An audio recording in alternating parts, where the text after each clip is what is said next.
दोस्तों, ये वाकया मुझे एक बूढ़े ट्रक ड्राइवर ने बताया था जो राजस्थान के रेगिस्तानी इलाकों से माल ढोकर लाता था। उसकी आंखों में जो डर था वो आज भी मुझे याद है। उसने कहा था कि कुछ चीजें इस दुनिया में ऐसी हैं जो दिखती तो सुंदर हैं पर असल में वो मौत से भी भयानक होती हैं। प्यास। हां, प्यास एक ऐसी चीज है जो इंसान को कुछ भी करने पर मजबूर कर देती है। पर क्या हो अगर वो प्यास कभी बुझे ही नहीं और जो उसे बुझाने का वादा करे वो खुद ही मौत का दूसरा नाम हो। आप अगर इस चैनल पर नए हैं तो इसे सब्सक्राइब कर लें ताकि ऐसी कहानियां आपसे छूटें नहीं। और हां, कहानी खत्म होने पर मुझे जरूर बताइएगा कि कैसी लगी और आप इसे किस शहर से देख रहे हैं। अपना नाम भी लिखिएगा ताकि मुझे पता चले कि मेरी कहानियां कहां कहां तक पहुंच रही हैं। मुझे पूरी उम्मीद है यह कहानी आपका दिल जीत लेगी। तो चलिए शुरू करते हैं। मेरा नाम रघुवीर है, था कहना चाहिए, क्योंकि जो मैं अब हूं उसे इंसान तो नहीं कह सकते। पर यह कहानी शुरू करने से पहले मुझे आपको अपने बारे में बताना होगा ताकि आप समझ सकें कि मैं कैसे उस औरत के जाल में फंसा जिसने मुझसे सब कुछ छीन लिया। मैं राजस्थान के एक छोटे से गांव धनोरा का रहने वाला था। हमारा गांव जैसलमेर से करीब 80 किलोमीटर दूर रेगिस्तान के बीचों बीच बसा था। वहां पानी की किल्लत हमेशा रहती थी, पर हम लोग आदी थे। छोटी उम्र से ही हमें सिखाया गया था कि पानी की एक एक बूंद कीमती है और उसे बेकार में बहाना गुनाह है। मैं भेड़ बकरियां चराता था। मेरे पिताजी की मौत में बहुत छोटा था तभी हो गई थी और मां ने अकेले ही मुझे और मेरी छोटी बहन को पाला था। जिंदगी मुश्किल थी पर चल रही थी। फिर पिछले साल जब सूखा पड़ा तो हमारे गांव का कुआं सूख गया। सरकार ने टैंकर भेजने का वादा किया था पर वो कभी कभार ही आते थे। लोग मजबूर होकर पानी के लिए दूर दूर तक भटकने लगे। मैं भी उन्हीं में से एक था। उस दिन सुबह का वक्त था। मैंने अपनी मां से कहा, मां, मैं पानी लेने जा रहा हूं।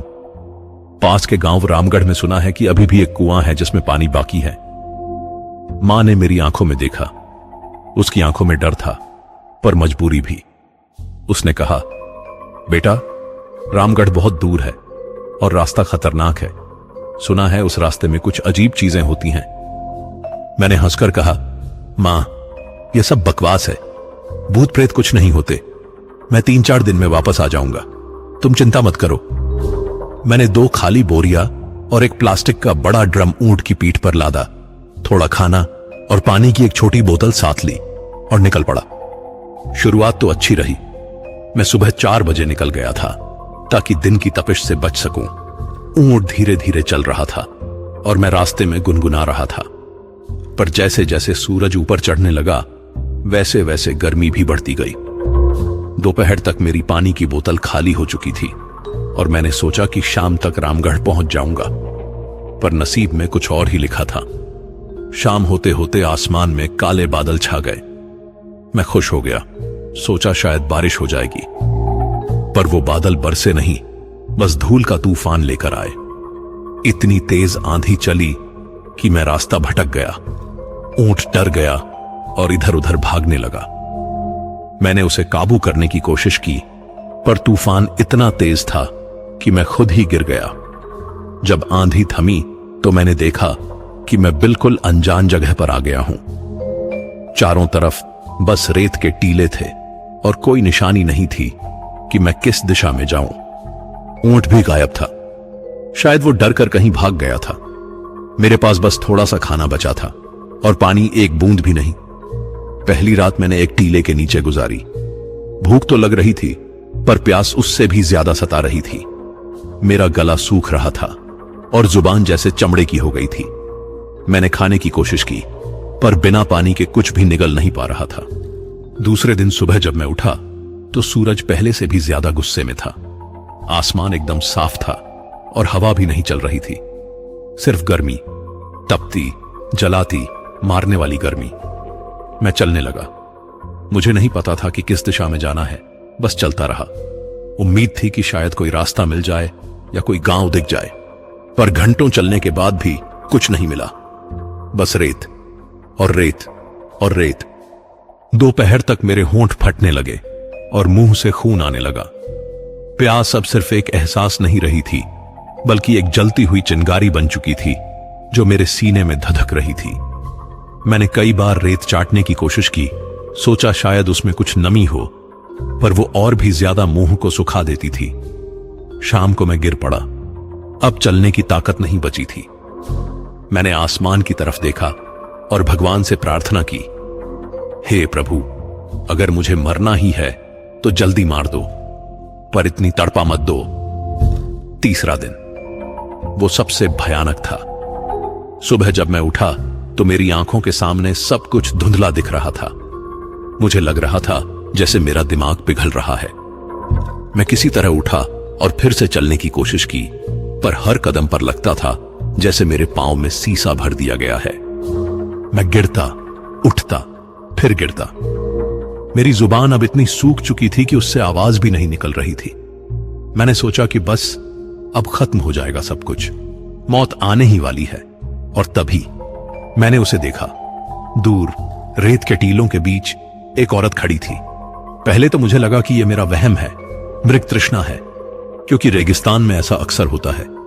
प्यास और गर्मी से दिमाग चीजें दिखाने लगता है जो असल में होती ही नहीं। पर जैसे जैसे मैं उसके करीब गया, वो साफ होती गई। वो सच में एक औरत थी। सफेद घाघरा पहने, खुले बाल और चेहरा। इतना खूबसूरत चेहरा मैंने अपनी जिंदगी में कभी नहीं देखा था। वो मुस्कुरा रही थी और मेरी तरफ देख रही थी। मैं उसकी तरफ लड़खड़ाते हुए बढ़ा। मेरी समझ में नहीं आ रहा था कि ये औरत यहां इस वीराने में क्या कर रही है, पर मेरा दिमाग इतना काम नहीं कर रहा था कि मैं कुछ सोच पाऊं। बस एक ही ख्याल था, शायद ये मेरी मदद कर दे, शायद इसके पास पानी हो। जैसे ही मैं उसके करीब पहुंचा, उसने कहा, प्यासे हो ना? उसकी आवाज ऐसी थी जैसे किसी झरने का पानी बह रहा हो, मीठी, ठंडी, सुकून देने वाली। मैंने सिर हिलाया। मुंह से आवाज नहीं निकल रही थी। वो और करीब आई। अब मैं उसे साफ देख सकता था। उसकी आंखें, वो आंखें कुछ अलग थीं, जैसे उनमें कोई गहरा समंदर छुपा हो, जैसे वो मुझे नहीं, मेरी आत्मा को देख रही हो। तुम बहुत प्यासे लग रहे हो, उसने कहा और मुस्कुराई। मैं तुम्हें पानी दे सकती हूं। मेरी आंखें भर आईं। मैंने हाथ जोड़े और गिड़गिड़ाने की कोशिश की, पर उसने अपनी उंगली मेरे होंठों पर रख दी। चुप, उसने कहा, पानी मिलेगा, पर पहले मेरी एक शर्त माननी होगी। मैंने उसकी आंखों में देखा। अब मुझे पहली बार कुछ अजीब लग रहा था। उसकी आंखों में कुछ था, कुछ ऐसा जो डरा रहा था। पर प्यास, हे भगवान, वो प्यास इतनी ज्यादा थी कि मैं कुछ सोच ही नहीं पा रहा था। मैंने सिर हिलाया, मान लिया। वो हंसी। उसकी हंसी सुनकर मेरी रीढ़ में एक ठंडक उतरी, पर तब तक बहुत देर हो चुकी थी।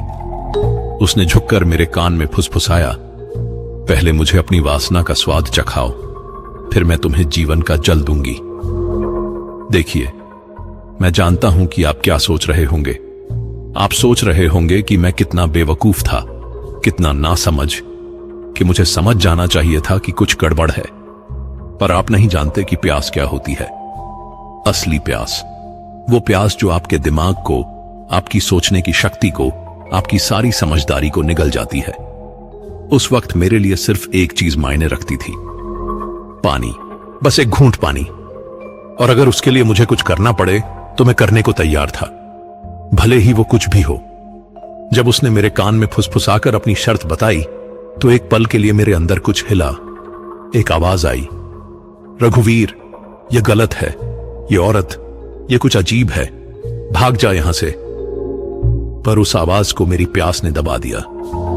मैंने सोचा, अगर मैं मरा ही जा रहा हूं तो कम से कम एक आखिरी बार जी तो लूं, फिर चाहे जो हो जाए। मैंने उसकी आंखों में देखा और धीरे से सिर हिला दिया। हां, उसकी मुस्कान और चौड़ी हो गई। उसने मेरा हाथ पकड़ा। उसका हाथ, भगवान, उसका हाथ बर्फ की तरह ठंडा था। इतनी ठंडक कि मेरे जलते शरीर को सुकून मिला, पर साथ ही एक अजीब सी सिहरन भी दौड़ गई। चलो, उसने कहा, मैं तुम्हें वो जगह दिखाती हूं जहां तुम्हारी सारी प्यास बुझ जाएगी। वो मुझे खींचकर ले जाने लगी। मैं लड़खड़ाते हुए उसके पीछे चल रहा था। अजीब बात यह थी कि वो चल नहीं रही थी, जैसे रेत पर फिसल रही हो। उसके पांव रेत को छू भी रहे थे या नहीं, मुझे पता नहीं चल रहा था। उसके घाघरे का सफेद कपड़ा हवा में लहरा रहा था, पर हवा तो चल ही नहीं रही थी। करीब 10 मिनट चलने के बाद अचानक सामने का नजारा बदल गया। रेत के बीच एक छोटा सा झरना था। पानी, साफ चमकता हुआ पानी। उसके चारों तरफ हरी घास थी और कुछ छोटे पेड़ भी थे। ऐसा लग रहा था जैसे किसी ने रेगिस्तान के बीच स्वर्ग का एक टुकड़ा काटकर रख दिया हो। मैं उस पानी को देखकर रो पड़ा, बिल्कुल बच्चे की तरह रो पड़ा। अंधी। मेरे मुंह से सिर्फ ये एक शब्द निकला। मैं झरने की तरफ दौड़ने लगा, पर उस औरत ने मेरा हाथ पकड़कर रोक लिया। अभी नहीं, उसने कहा, और उसकी आवाज में एक सख्ती थी। पहले मेरी शर्त पूरी करो, फिर जितना चाहो पी लेना। मैंने उसकी तरफ देखा। अब उसका चेहरा पहले से अलग लग रहा था, ज्यादा तीखा, ज्यादा भूखा, जैसे वो किसी चीज का बहुत इंतजार कर रही हो। उसने मुझे रेत पर बिठा दिया, फिर वो मेरे सामने बैठ गई। उसकी सांसें मेरे चेहरे पर पड़ रही थीं, और अजीब बात यह थी कि उसकी सांसों में कोई गर्मी नहीं थी। वो ठंडी थीं, जैसे किसी कब्र से आने वाली हवा। तुम्हारा नाम क्या है? उसने पूछा। रघुवीर, मैंने कहा। मेरी आवाज टूट टूट कर निकल रही थी।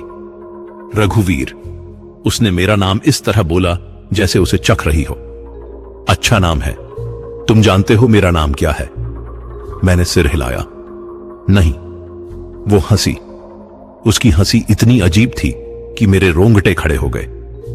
मेरा नाम, उसने कहा, और मेरे कान के पास आकर फुसफुसाई। तुम्हें जानने की जरूरत नहीं, क्योंकि जो मुझे जान लेता है वो फिर कभी किसी और का नाम नहीं ले पाता। मैं कुछ समझ नहीं पाया, पर इससे पहले कि मैं कुछ पूछता, उसने मेरा चेहरा अपने हाथों में पकड़ लिया। उसकी ठंडी उंगलियां मेरी त्वचा पर रेंग रही थीं। तुम डरे हुए हो, उसने कहा। डरो मत, मैं तुम्हें दर्द नहीं दूंगी, बस तुम्हें थोड़ा सा अपना बना लूंगी। और फिर उसने मुझे अपने गले से लगा लिया। उसकी देह, भगवान, उसकी देह से जो ठंडक निकल रही थी वो सिर्फ ठंडक नहीं थी, वो एक अजीब सी सुन्नता थी जो मेरे पूरे शरीर में फैलने लगी। पहले मेरी बाहें, फिर पीठ, फिर पैर, सब कुछ सुन्न होता जा रहा था। वो हंस रही थी। उसके बाल मेरे चेहरे पर झूल रहे थे और उसकी सांसें मेरी गर्दन पर पड़ रही थीं। तुम कितने मासूम हो रघुवीर, उसने कहा। कितने भोले। तुम्हें पता भी है मैं क्या हूं? मैंने कुछ नहीं कहा। मैं कुछ कह ही नहीं पा रहा था। मेरी जुबान भी जैसे पत्थर हो गई थी। मैं, उसने कहा, और उसकी आवाज में अब एक अजीब सी गूंज थी। मैं वो हूं जो प्यासों को बुलाती है, जो उन्हें मीठे सपने दिखाती है और फिर उनकी आत्मा को चूस लेती है।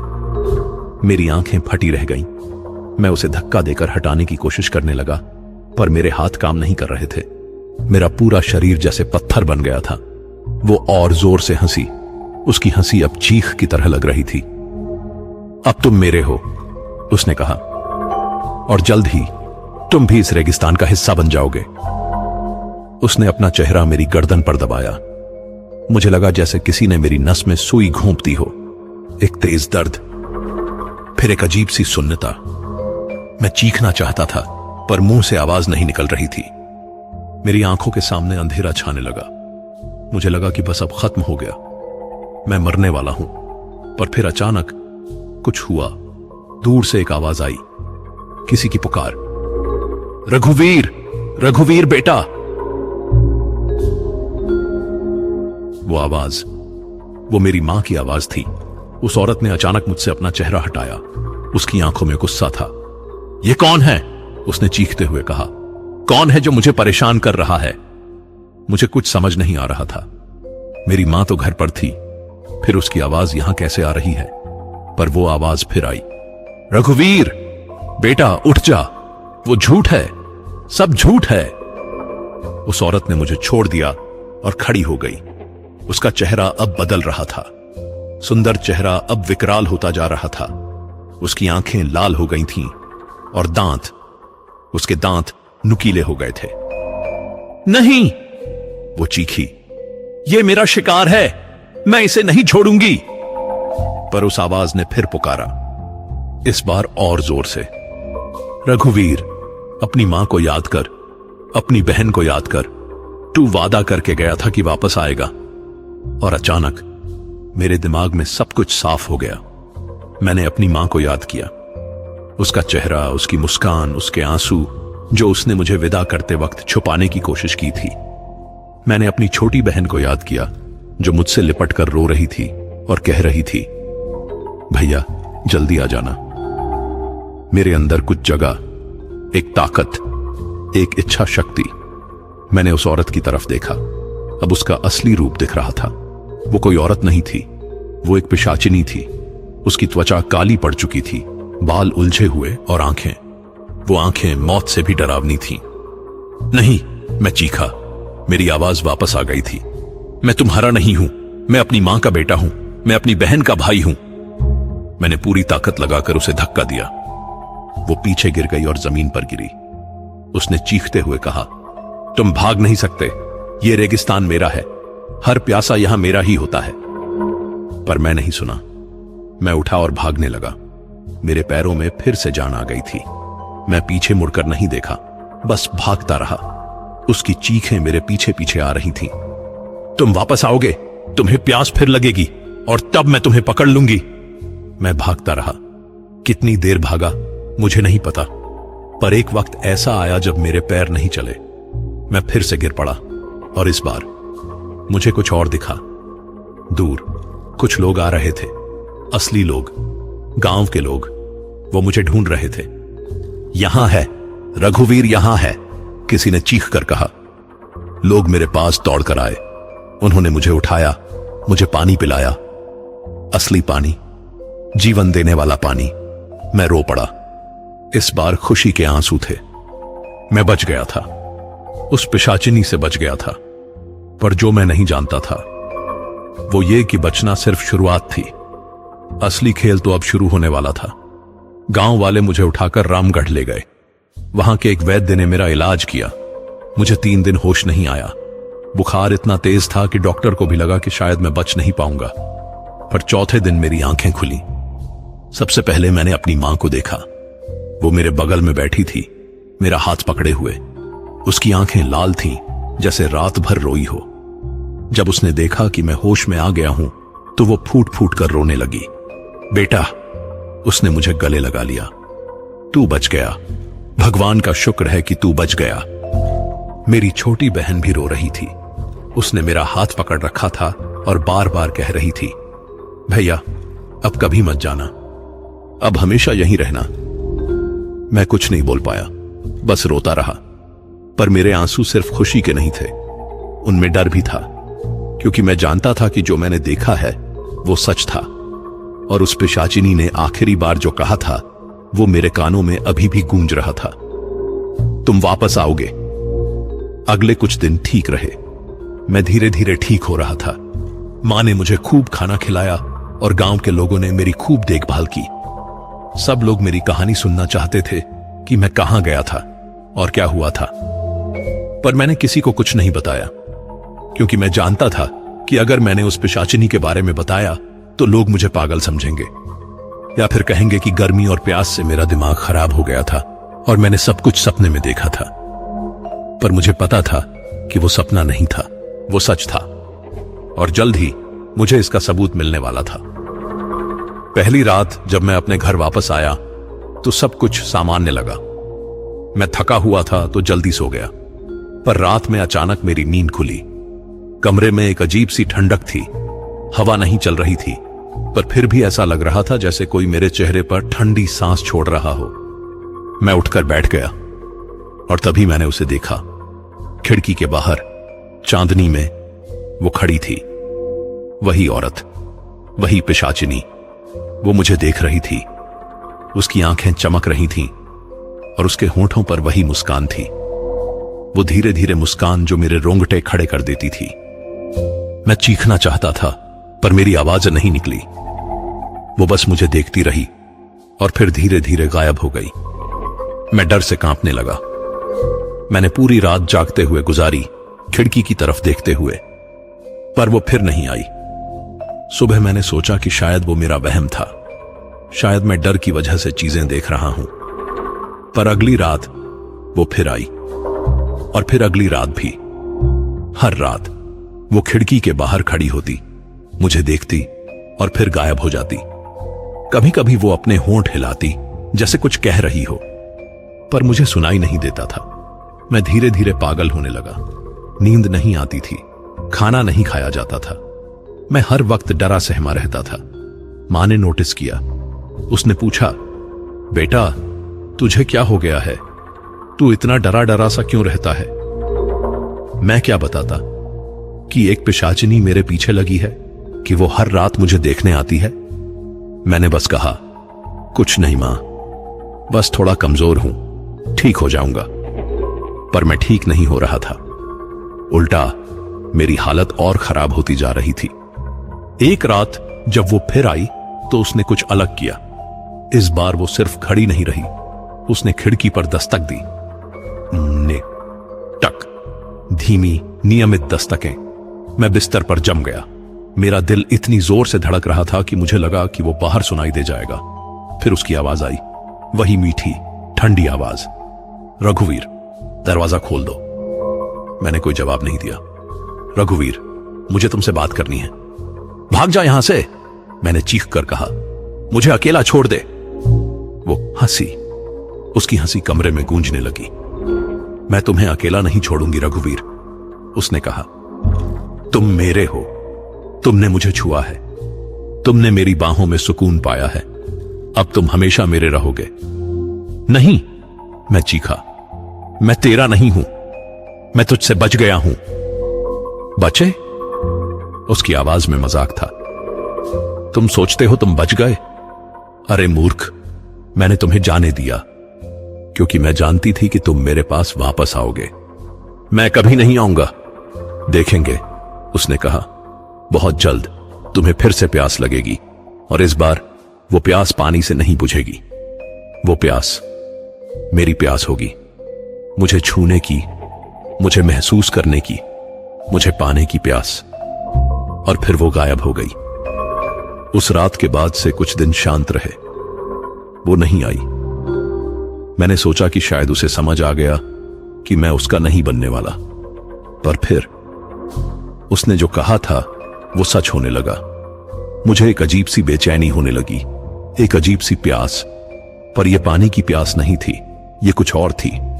रात में जब मैं सोने की कोशिश करता तो मुझे उसकी याद आती, उसका चेहरा, उसकी आंखें, उसकी ठंडी देह। मुझे गुस्सा आता था खुद पर। मैं सोचता, क्या हो गया है मुझे? वो एक पिशाचिनी है, वो मुझे मारना चाहती है।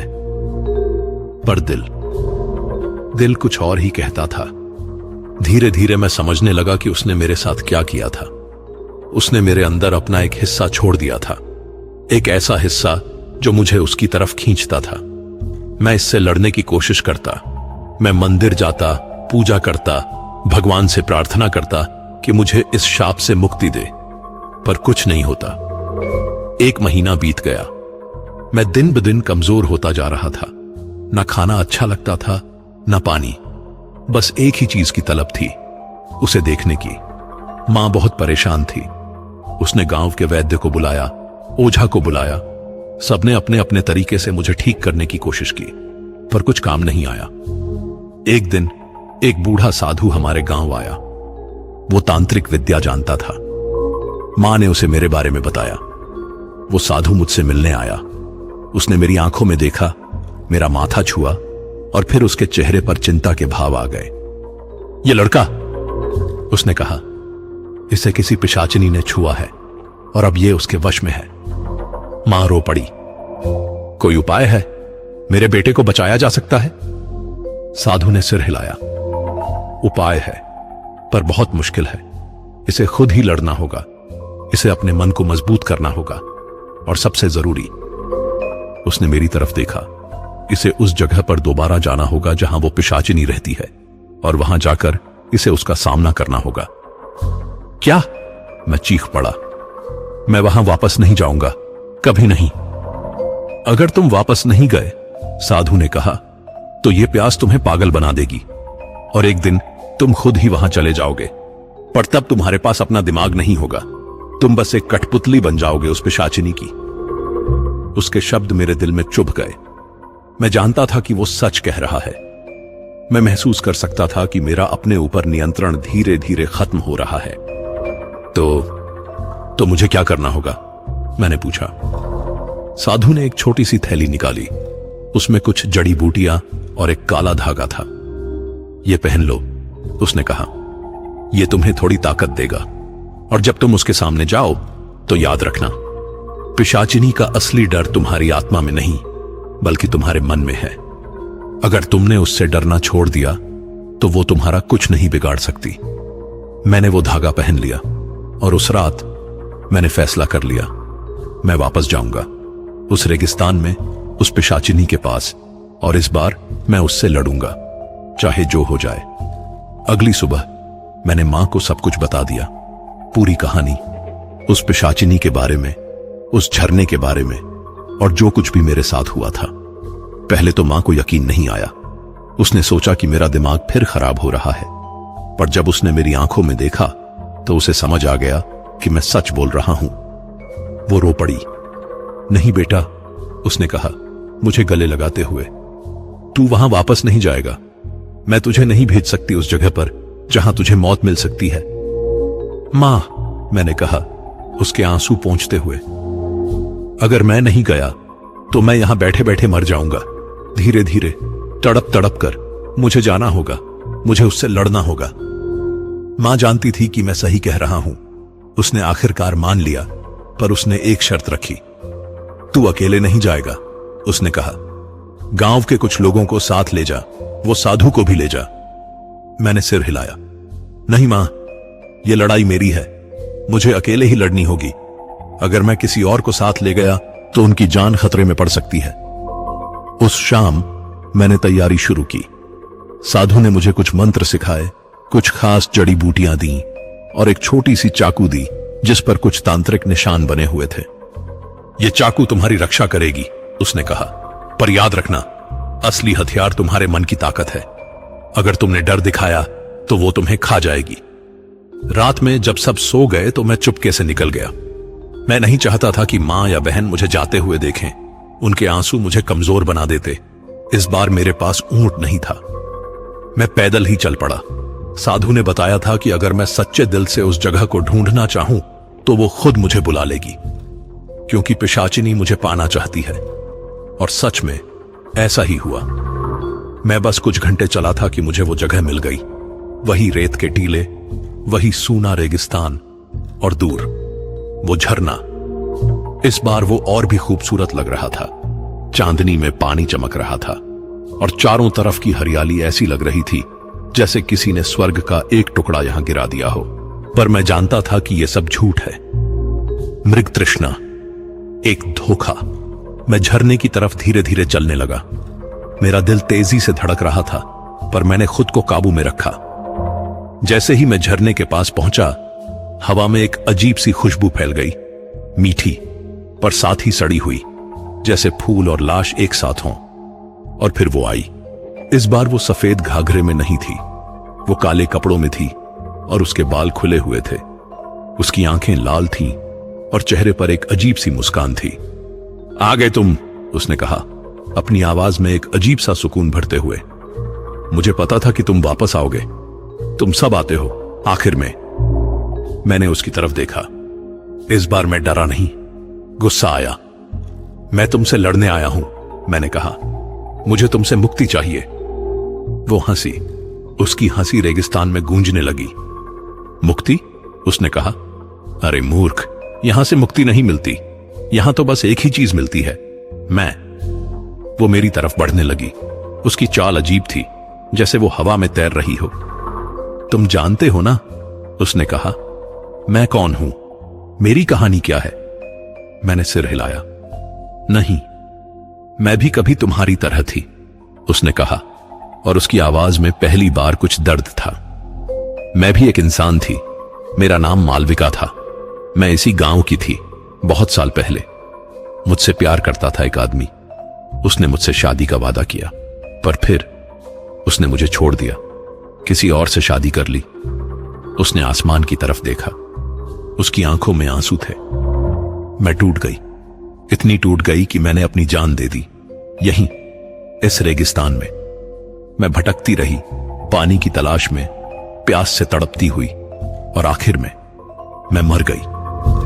पर मरने से पहले उसने कहा, और अब उसकी आंखें फिर से लाल हो गईं। मैंने एक शाप दिया। मैंने कहा कि जो भी आदमी इस रेगिस्तान में आएगा वो मेरा होगा। मैं उसे वो दर्द दूंगी जो मुझे मिला था। मैं उसकी आत्मा चूस लूंगी और उसे हमेशा के लिए इस रेगिस्तान का हिस्सा बना दूंगी। मुझे उस पर तरस आया, पर साथ ही डर भी लगा। तो तुम, मैंने कहा, तुम बदला ले रही हो? किस बात का? मैंने तुम्हारे साथ कुछ नहीं किया। तुमने नहीं, वो बोली, पर तुम एक आदमी हो और सारे आदमी एक जैसे होते हैं। वो सब धोखा देते हैं, वो सब दर्द देते हैं। नहीं, मैं चीखा, सब एक जैसे नहीं होते।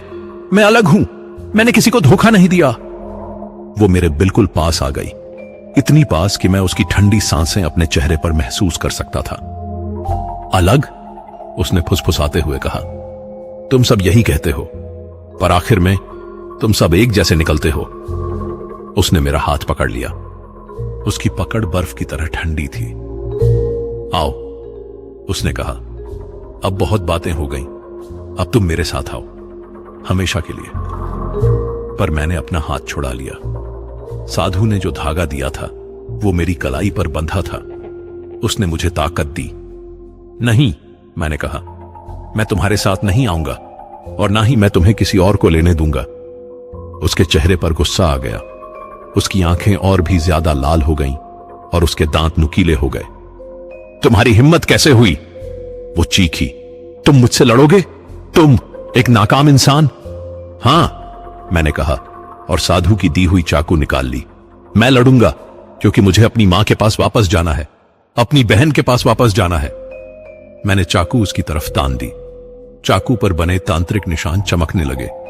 वो पीछे हट गई। पहली बार मैंने उसकी आंखों में डर देखा। ये क्या है? उसने कहा। यह तुम्हारा अंत है, मैंने कहा। मैं उसकी तरफ दौड़ा। वो चीखने लगी और पीछे भागने लगी, पर इस बार वो कमजोर थी क्योंकि मैं डर नहीं रहा था। रुको, वो चीखी, प्लीज मुझे मत मारो। मैं रुक गया। उसकी आवाज में अब दर्द था, डर था। तुम, मैंने कहा, तुम इंसान थी, तुम्हें दर्द हुआ था। मैं समझता हूं, पर यह गलत है। तुम दूसरों को दर्द देकर अपना दर्द कम नहीं कर सकती। वो रोने लगी। असली आंसू, उसका भयानक रूप धीरे धीरे गायब होने लगा। अब वो फिर से एक साधारण औरत की तरह दिख रही थी, टूटी हुई, दुखी। मुझे माफ कर दो, वो बोली। मैंने बहुत गलत किया, बहुत लोगों को मारा, पर मैं नहीं रुक पाई। मेरा दर्द, वो कभी खत्म नहीं हुआ। मैं उसके पास गया। मैंने चाकू नीचे कर दी। तुम्हारा दर्द तब तक खत्म नहीं होगा, मैंने कहा, जब तक तुम माफ नहीं करोगी उस आदमी को जिसने तुम्हें छोड़ा था, और खुद को भी। उसने मेरी आंखों में देखा। मैं कैसे माफ करूं? इतना दर्द, इतनी नफरत। माफी तुम्हारे लिए है, मैंने कहा, उसके लिए नहीं। तुम्हें अपने आप को इस दर्द से मुक्त करना होगा। वो कुछ देर चुप रही, फिर धीरे धीरे उसने सिर हिलाया। शायद तुम सही हो, उसने कहा। मैं थक गई हूं, इतने सालों से यहां हूं, बस दर्द देती रही, पर मेरा अपना दर्द कभी कम नहीं हुआ। वो घुटनों के बल बैठ गई। उसने अपना चेहरा अपने हाथों में छुपा लिया। मुझे मुक्त कर दो, उसने कहा। प्लीज, मैं अब और नहीं रह सकती इस तरह। मैंने उसकी तरफ देखा, और इस बार मुझे उस पर गुस्सा नहीं आया, बस तरस आया। वो भी एक शिकार थी, अपने ही दर्द की। मैंने साधु के दिए हुए मंत्र बोलने शुरू किए, वो मंत्र जो आत्माओं को मुक्ति देते हैं। जैसे ही मैंने मंत्र बोले, उसके चारों तरफ एक सुनहरी रोशनी फैलने लगी। वो धीरे धीरे ऊपर उठने लगी। शुक्रिया, उसने कहा मुस्कुराते हुए। इस बार उसकी मुस्कान सच्ची थी। तुमने मुझे वो दिया जो मैं सालों से ढूंढ रही थी, शांति। और फिर वो गायब हो गई, पूरी तरह से। उसके जाते ही वो झरना भी गायब हो गया, वो हरियाली भी गायब हो गई। बस रेत बची, सूखी साधारण रेत। मैं वहीं बैठ गया, थक गया था, पर साथ ही हल्का भी महसूस कर रहा था, जैसे एक बोझ उतर गया हो। सुबह होते होते गांव के लोग मुझे ढूंढते हुए आ गए। मां मेरे गले लगकर रोने लगी, बहन भी रोती रही। मैं ठीक हूं मां, मैंने कहा, अब सब कुछ ठीक है।